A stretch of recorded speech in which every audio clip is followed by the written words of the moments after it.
My name's Julen. Rocco has given me this majestic time to go over a fairly important subject, which is the A&K light machine gun, or general purpose machine gun. I wanted to talk about this because I feel there's a lot of people that buy these, and a lot of people that use these at events and NAMSoft and all those kind of things. And I feel I should really talk about it because I've got a fair bit of things to say. Not bad. Oh well, okay, some bad and some good. Some basic specs of the gun. I usually see this gun going for about $500 €500 on average. I've seen it more expensive, I've seen it cheaper. It's a fairly long gun. It's longer than M60 A1, just slightly. It is far heavier than M60 A1. I think it's about 8 kilos. I'll put some measurements down in that corner probably about how heavy it is. It's not as heavy as the real one. Don't let anyone tell you the other way around, because I've weighted it and the real one weighs about 25 pounds, which is about 10 to 11 kilos, and that I think that was unloaded even. So this thing loaded may get to 10 kilos, which is still lighter than the real gun. It has a full metal construction, metal, more like Chinesium. We'll get to that later. It's got some steel parts. It's got one rubber component, which would be the carrying handle, which is disappointing. And it's got plastics, just the handguard, the old trigger assembly, and the buttstock. Once we got that out of the way, we'll just go briefly over the main issues with this gun, which one of the main problems I've seen with this gun specifically, well, the M60 VN, not my gun specifically, you get what I mean, is the fact that it's very fragile. It looks very solid. I mean, you see this, you're like, yeah, I'm gonna just go fucking ramble everything, and I'm gonna be able to jump and lay down some covering fire and whatnot. You can do that, yes, but you're gonna fucking break the gun in half. That's some exaggeration, but it's not the most solid gun on earth, okay? I'm gonna briefly go over the biggest problem this gun has when it comes to fragility is the bipod, okay? That bipod is a joke. It is very bad, like your mom. It's like, this is the yoke from the previous bipod it had. I want to make this very clear. I bought this gun second hand. It didn't look like this before, okay? It was even worse. And it came with this bipod. I mean, this yoke. The bipod was whole, but, you know, I changed it. The funny thing is that the legs of the bipod are actually steel. They're good, they're resistant. And as to prove that, I've got this here magnet. Here. There we go. 6 leg. That is steel, okay? That is well constructed. But this joke it's an alloy. It's not. See, the magnet does not stick to it. It is a very porous alloy, which I believe is an alloy between aluminium and zinc. And it is very, very frail. And if you know how an M60 bipod works, you have this locking tabs and a spring that helps you lock the legs in place, okay? Like so. The issue is that if any pressure comes to those tabs, let's say, these, when you've got the bipod deployed, it will most certainly break these two tabs here, like it happened on this side. And this can be whether when you're moving the gun backwards or forwards. Like this guy, the previous owner, I don't know how the fuck he did it, but he broke it from both sides. He tried to remediate it with a screw, and didn't really work out, as you can tell. And if this thing breaks, you're fucked. You need a new bipod. Okay? I'll go over it later, but major fragility. And very big issue, because one of these bipods can run you $60. Next, charging handle. One of the things that I most often see broken on these machine guns is the charging handle. I don't know how they do it, because this is steel. Again, let me get my little magnet out. It is steel, okay? My main theory about it breaking is the fact that the charging handle does protrude quite a bit, about, what, 2 inches, inch and a half. And I think people get it loose and it falls off rather than them actually breaking it. Because there's a screw on the other side, a hex screw, that you can tighten. And if you don't tighten it up, after games and games and games, this thing is going to rattle and it's going to fall off. Okay, so you need to make sure this thing is tightened so you can keep the charging handle. However, I've seen it missing on so many guns, it's unreal. Then the charging handle. Okay, this is one of the parts I see the most abused in the M60 A&K world. Why? Because most people carry them from these. Why? Because, I mean, it's a heavy gun, granted, but this steel bends. And I've seen them go this, like this, massive angle, because this thing just bends so easily. And even then, I wouldn't use it. Okay, this part is steel. Again, let me just pull out my illuminator out, so no one tries to tell me I'm wrong. I mean, steel, magnetized or not. It's certainly more resistant than the body. But it's all the weight of the gun will be lying on this junction. This absolute joke of a junction. And if you've seen the bipod snap with some pressure, would you run the risk of run with this thing, it breaking and dropping on the ground and possibly breaking the bipod, the charging handle, whatever else? Do not use the carrying handle. Absolutely do not do that. Because it's very fragile, very weak. And okay, even if you do, like very lightly, at least have the common courtesy of tightening these two screws here. Okay, because those do come loose and it wobbles. It's also not a fantastic point, but it is very fragile. On the same area is the barrel release tab, whatever the fuck you want to call it, the quick release. I've seen this piece break. I don't know how the people do it. Probably because it snags on something. Again, alloy, not steel. This thing will break. Hasn't broken on mine, hasn't broken on many people's, but I've seen it break. So there's something to also keep into account. Also,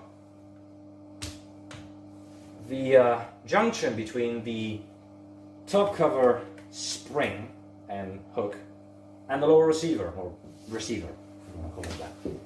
People tend to just smack the cover close, which I will not do, because there's this very small tab that's meant to grab this hook under the top cover, okay?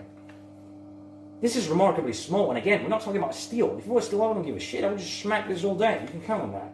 But this thing is so thin and short that if you keep doing that, it's going to break.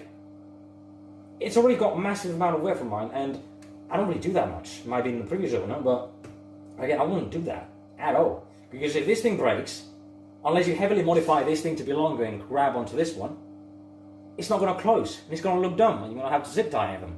And then you're going to look even dumber. You don't want your gun looking dumb, do you? That's what I fucking thought. Okay. Then, one of the issues that may come with this gun is wobbling. Okay.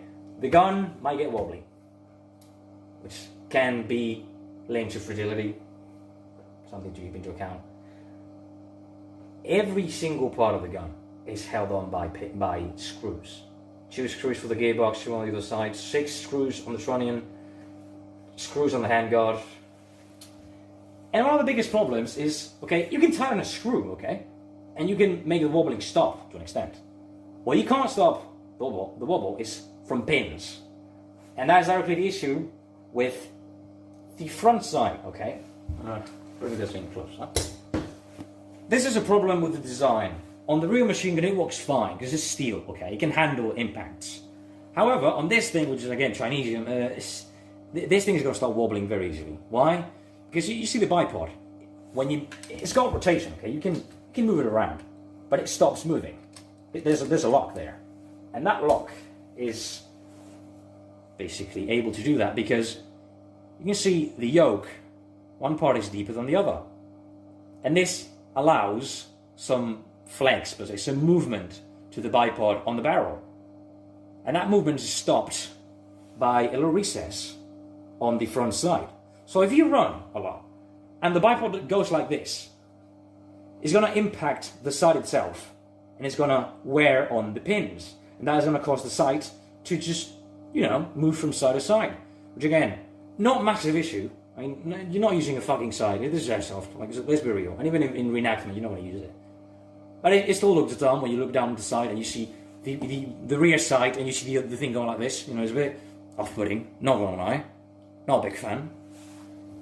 So, again, fairly fragile gun, despite what it looks like. So that's something to always keep into consideration. Then after, in a while, we'll talk about the internal problems of the gun. for those that are actually interested in, you know, the airsoft side of things. And some other airsoft related problems with playability, resistance, etc. Other thing is, what makes me not mad, but kind of sad when I see it in reenactments, is the lack of realism of the gun. Again, as I said in the intro, no shame if you use these, okay? It's okay, it's a fairly cheap gun, you can use it. You may not want to dump a stupid amount of money in trying to make it accurate, I get it. But you know, at least be conscious that it can be improved. I'm not saying you have to, I'm not saying it's mandatory, I'm not saying, you know, be FARB, but you know, it's always a plus. It can really add to your impression if the gun you're using is accurate.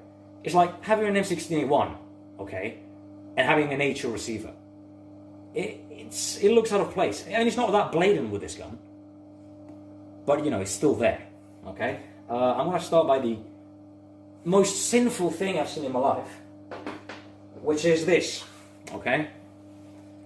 This is the original pistol grip trigger assembly that came with the A&K M60, okay? What is this? What the fuck is this? Okay? You know what this is? A&K does also the M60 3, which is the MK43 for those that are into tactical bullshit that I'm not into. And what the lazy bastards of A&K did is, instead of making all the pieces for the M60 Vietnam, which will be this one, of course, they've recycled parts from the M60 3. This one being one of them. This does not fit onto this gun. I'm not saying it doesn't fit physically, I'm just saying it makes no sense to have this grip on this gun. If you can bring me to one actual picture of someone in Vietnam with this thing, do it. You're not going to find one, I'll tell you that.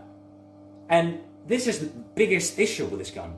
I see people using these in reenactment all the time. People with like very well researched kits, very good kits, kids that look just fine, or even perfect sometimes. And then you see this, and it kind of takes you out. It's, again, I'm not saying it's shame on you, oh, use this thing, no. I'm just saying, you know, it can be improved, okay? And I'm going to probably post pictures up on the sides, maybe on the bottom, maybe there. You see that guy? Hell yeah. See that one at the top? You know, it's, you need to take this into account. Funniest thing, a bit of a digression about these grips, is that they're almost exactly the same to the real machine gun, and that makes me mad, because you got this piece that could be fantastic and look just like the one that is meant to be on this gun, which is this one, and they didn't do that just for pure laziness and saving money. Like, generally, you got a sear pin, you got your sear, you got your sear spring and retainer, and then you got your, that come out, the trigger. You know, they're realistic. They do come out like the real thing, mostly. I mean, the sear is not exactly, don't use this in a real machine gun, please, I don't want to shoot. But, you know, it just makes me mad. I'll put it together later. Another issue with realism, okay? The sight. It's not very noticeable, but if you know it, you'll see it, okay? This is the sight that came with the A&K M60. Except one thing, the screw here didn't come with this one. I changed it from this one. But even then, this is M60 3. Granted, these sides are 10 times better than this shit, of course. But you have a look. Do you see a peep? Because I sure don't. The side is completely different, absolutely different. And again, once you see it, you can't go back. Okay. And if you see pictures of people just aiming down the M60 and you see this, I mean, you can tell it's an airsoft gun. Because it doesn't fit there. So again, I recommend changing it. For mine, I've gone out of my way to change some of these things. For example, again, I've changed, as you might have noticed, I changed the sights. I found this piece for $30 on an Italian store. I don't think they have it in stock anymore. This is a top branded sight. I think LCT sights fit. I think real steel sights fit. If you put some Dremel work around here, even then I had to adapt this one by fucking hitting it with a mallet. So it fits, granted. and it cost me $30. But if you're willing to put up with an A&K with a LCT one, which is like $120 for a fucking sight, which is abysmal, I think it would fit. Again, worst case scenario, what you can do is take a Dremel to it, saw off this end, make a notch. Okay, it won't look like the real thing, but maybe from a distance it will be better than having, you know, this insult to God's earth. Then, one thing that I forgot to talk about is, you know, the change of a grip. What I put on mine is an LCT M60 grip. It does fit, kinda. You need to hit it with a hammer when you're putting it in this way, and then you hit it and then it comes in grand. It does fit. It doesn't require a huge amount of adaptation to get it to fit. It is expensive. Yeah, it's like $200 for a fucking grip with shipping, and I had to wait 2 months to receive mine from WGC, I believe. Those chads declared it half the value, so I had to pay, you know, only half the customs. But anyways, it is an expensive part. I don't know if real parts fit. I can't tell because I can't import them into this godforsaken country that is England. So I can't try. I heard people have tried to adapt real grips onto this M60. I think they're a bit bigger than these, than what this gun can take. So it might require even more work to actually get it to fit correctly. But anything is better than this thing, okay? I mean, if you want to take a saw to it and change it, go for it. It's ugly and it's useless, like your mother. So, you know, just don't use these, okay? Again, reiterate, I might get a bit heated, but no shame if you use these. I'm just trying to recommend new things to improve people's impressions and whatnot. What is after? Oh yeah, the screws. You got screws all over the place. And, you know, the real guns didn't have screws, they have rivets. So it's something you can't really change. Which is, I mean, it's something I'm willing to put on, you know, to live with. It's not a massive problem, but, you know, it stands out a bit when you see, you know, screws on the tronion, screws on the handguard, screws to hold the gearbox in. Okay, it's a bit weird, granted, but, you know, it's not that big of a deal. It is not realistic, yes, but, you know, something to keep in mind. Also, the carry handle, okay? We'll go back to this piece of shit. Okay, most pictures you see the carrying handle being as low as this, okay? Not stopping here, but going down to here. This, I believe, is because they again used an M60 3 part, which would be this junction here. You see this little, I don't know how to call this thing, just this rectangle here.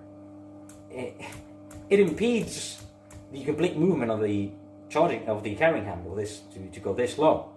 What I recommend is either take an original one and mount it in. I think it fits. Worst case scenario, if it doesn't fit, you can probably take a drill through it. But even then, don't use it. Don't use the carrying handle. I'm just saying it to make it look more realistic, not to be useful. It's not going to be useful. Or just saw this part off and maybe repaint it or refinish this so it doesn't look like shiny and whatnot. So again, I mean, it's not very obvious when you see it in pictures, but when you know it, you know it. And you can't really, you know, not notice it anymore. Also, the other problem in the same area is the bracket for the quick change barrel. This is not the type that was used in NAM. Didn't have this rectangle here. And even earlier models had the hole in the middle to make it a bit lighter. So this, no. Not only is it fragile, but it's ugly and not realistic. Like your mum, again. So, next, one of the issues that you may have with this gun is turn it. There we go. Oh, you don't know. I mean, yeah, when you see, you know, it's a cable and a hole on the side, you can tell it's an airsoft gun, but we already know that, okay? It's missing a bracket here. I've seen most guns that I've seen to have found pictures of. I'll put a few pictures around here somewhere. They have a bracket here that is meant to hold a box mag.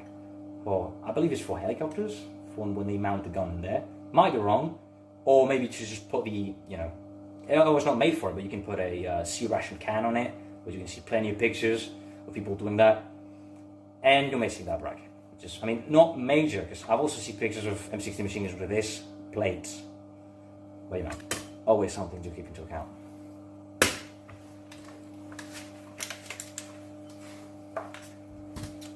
To close it, talk to us softly. Okay, and also one thing that can be easily changed if you end up changing the pistol grip, the trigger assembly, is the flat retaining spring. In my case, I've kept the one on the base gun because it's better than the because it's better than the basic M60 one, which tended to fucking fall off the gun and then you lose your grip, which is not good. And because I can't get a retaining spring from here, from the States. They just don't import gun parts to Europe, so you know I can get fucked, which is always fantastic. I'm not gonna lie. And that's really mostly it when it comes to the lack of realism. Okay, the issue that you can live with is the screws.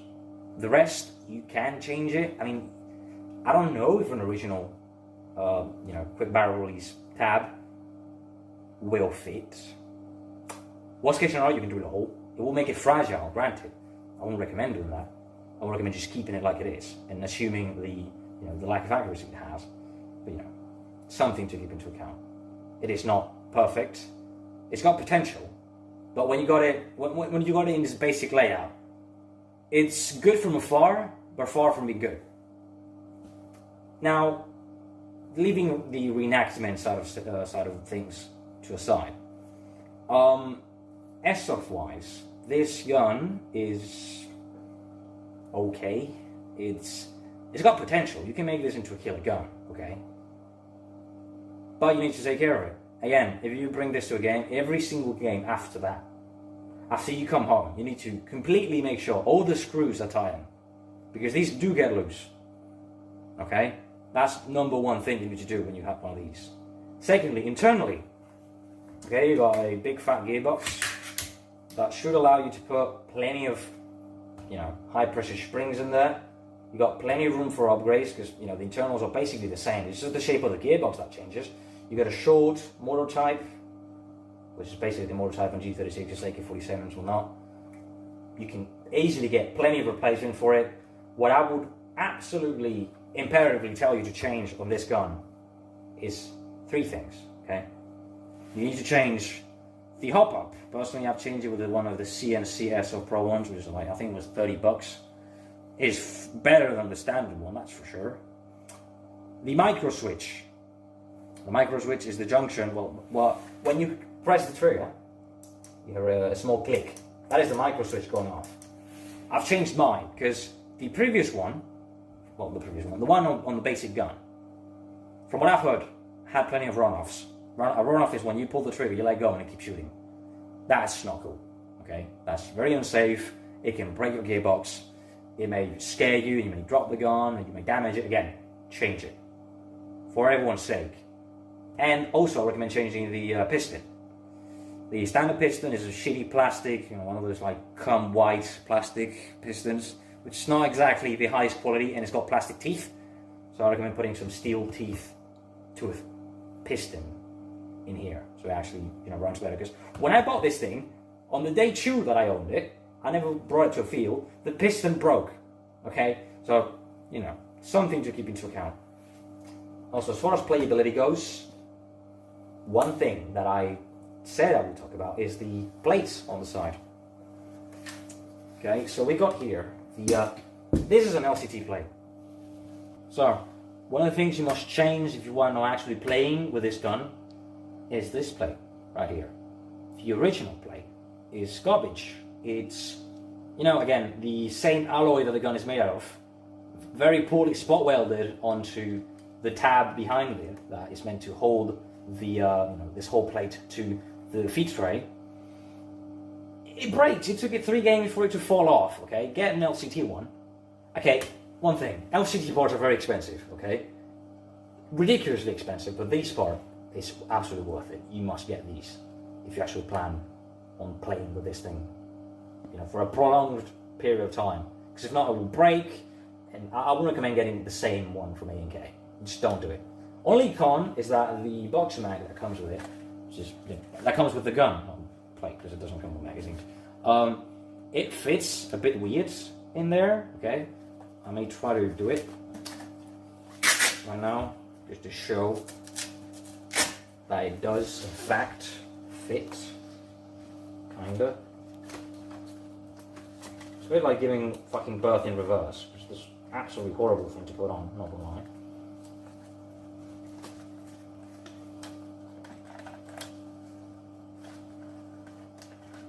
And this is why you only do it once. There we go.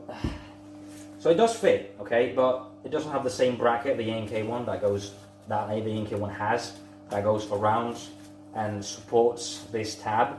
So it's a bit more loose, let's say, so it can go down the bottom like this. So it fits.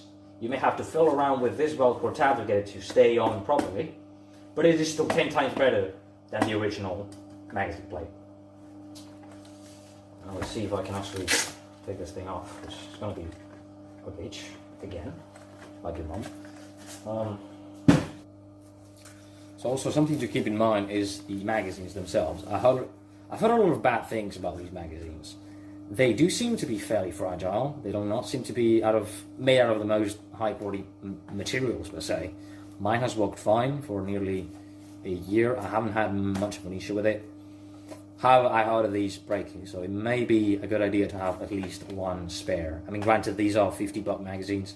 They're a bit expensive, but I mean, it's always good to have one just in case. They usually feed fine. They have 2 modes, which is continuous, as in it will feed when you shoot, and automatic when it will just always be feeding the gun, which I don't really see the use of it, but you know, it's there. It will also be powered with the battery of the gun instead of having a separate battery inside, like I think the PKP and the PKM has the battery for the magazine itself. It kind of suck. So yeah, you have a connector that goes and just plugs straight up into the battery of the gun. And also something that should take into account, you can put dummy rounds. Well, these are real deactivated rounds that you can actually put on the gun and on the magazine. So you can open the tab and then just you know, lay the belt on top of it. I mean, you can still see the black there, but granted, that's how it is, and that is what it is. And you can also bit of a brief look inside. It's kind of neat. You got your arm that would help feeding. You have your rollers that are not really rollers, but and you can also, for again reenactment purposes, the gun to be looking kind of fresh. You can put the ammunition on it, which I mean, granted, it looks okay. It doesn't look too bad. And also, I forgot to mention that the charging handle does work, and the the butt plates, but in the shoulder rest does work. So again, I have to take mine off fairly frequently. So my battery's wired at the back, so you know, just some pointers. Okay, that's mostly it when it comes to the airsoft side of things. And one thing that I must absolutely mention, some of you might be tempted to put a real bipod onto this machine gun. I would advise against it, because this gun, firstly, it's already front heavy enough, okay? This is like an M14. I don't know if any one of you have actually held an M14. It is very noise heavy. Just feel the gun going like this all the time. And this is with a shitty alloy bipod, which is, it's not as heavy as a real one, but it's still not super light either. Okay, so firstly, it will make the gun uncomfortable. Secondly, it will fragilize the gun. Why? Because you're putting a lot of stress on a tube whose only support is the tronium and this shitty lever. If you put that much strain into this junction with this shitty barrel, or this shitty material in general, this thing is going to wobble like crazy, okay? So I wouldn't recommend putting more weight up the front. What I recommend you is just be delicate with the thing, okay? You don't need to just lay down and just fucking start shooting everywhere and then just get out with violently. You know, you can do it calmly, okay? Find a good position, stay there, move normally. Don't just be a madman and have the bipod always unfolded, okay?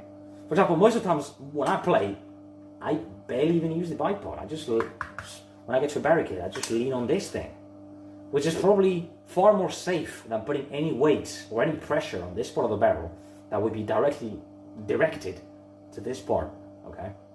So just, and for that matter, don't carry the gun over your shoulder and put your hand on this. I've seen a lot of people just carrying it like this and put the hand here. No, because you're doing exactly that. You're putting a lot of pressure on this part. And this barrel is in two parts, okay? It's one part, then it stops about here, I believe, and it's got a screw, okay? That screw will wear out, and so will this tab. And then it will break, and then I don't know, you find another barrel, and big fucking deal, okay? Just be careful with the gun. As I've said, it is delicate.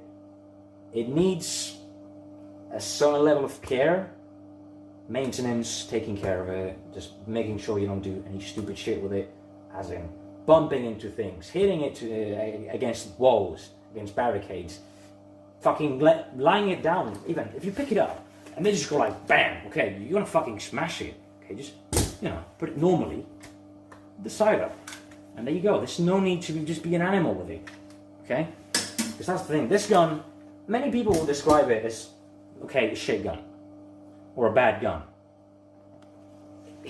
That's because those people may not have explored all the potential it has. It has potential to be realist. I mean, you can see mine. I'm not bragging, okay? It's just, it has potential to be good. You just need to exploit that potential and be willing to put effort and hours and actually work on it to get it to a point where it actually looks like the real thing, where you're confident in using it in game and it won't break. Again, you need to be conscious about what you're playing, what you're buying, and what to do with it, okay?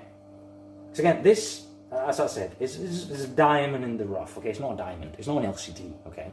It's not going to be as heavy, it's not going to have the same markings, it's not going to have the same materials, but this is what you get for $500 or $250 like me. And this is what you get if you put maybe granted, like $300 more into internals, externals, and knowing how to play with it, okay? So that's really mostly all the things I had to say with it. It is a good gun. And I really dislike when people say it's a bad gun, because it isn't, okay? I mean, yeah, most base guns are bad, granted, they're not the greatest, but again, you can just put a bit of effort into it and make it 10 times better than what you actually got out of the box. And one last point I like to make before I end it up. If you're a manlet, don't use this thing, okay? If you're like a small-ass motherfucker, don't run with this thing. You're not going to be able to carry it. Okay, I'm not Chuck Norris. I'm not fucking Arnold Schwarzenegger fit, okay? I can carry it. It's still a bitch to do it. So again, be conscious of what you can carry. Because this thing is massive, okay? I'm just going to put it into perspective. I've got an XM 177 E1. This is one from the GMP, okay? This is an M4, basically, just for size. This is an M4. Look how big this fucking thing is. This is massive. And even with the stock deployed, it is big. So, I'm not gatekeeping, okay? If you want to run with it and you can, go for it. Really. Absolutely do it. Because if you think you're going to enjoy yourself, do it. But if after 2 hours of playing with this thing, you're like, oh, Christ's sake, I don't want to run with this thing anymore, that's not a good sign, okay? Because this, a lot of people see it as a collectible, and those people are people that haven't gotten into the mindset of playing with a light machine gun, especially one of these, because anyone can get a saw, a fucking M249, and run with it. But not many people can just get an M60 and do it. Okay, you need to be in the mindset of actually carrying a fucking 8-kilogram machine gun out in the field to shoot small-ass plastic pellets to kids, okay? You really need to consider a few things before buying one of these. And it can be either the realism, the performance, if you can carry it, whatever, okay? And yeah, that's really mostly all I had to say about the A&K M60. If you got any questions, don't forget to drop it. I hope this video has helped people either make a choice or know that some changes are, you can do a few things to the machine to actually change it and make it more capable. For example, I haven't seen many people talking about how you can adapt an LCT grip onto an M60 machine gun. Well, the A&K M60 machine gun, I haven't really seen anyone talk about it. And that, to me, frustrated me greatly, because I was going in blind. So I hope this video has given people a bit of a, you know, security when it comes to actually knowing what they can mount on this gun without a problem, instead of spending $200 blindly and not knowing the part, if a part will fit or not. So yeah, that's it.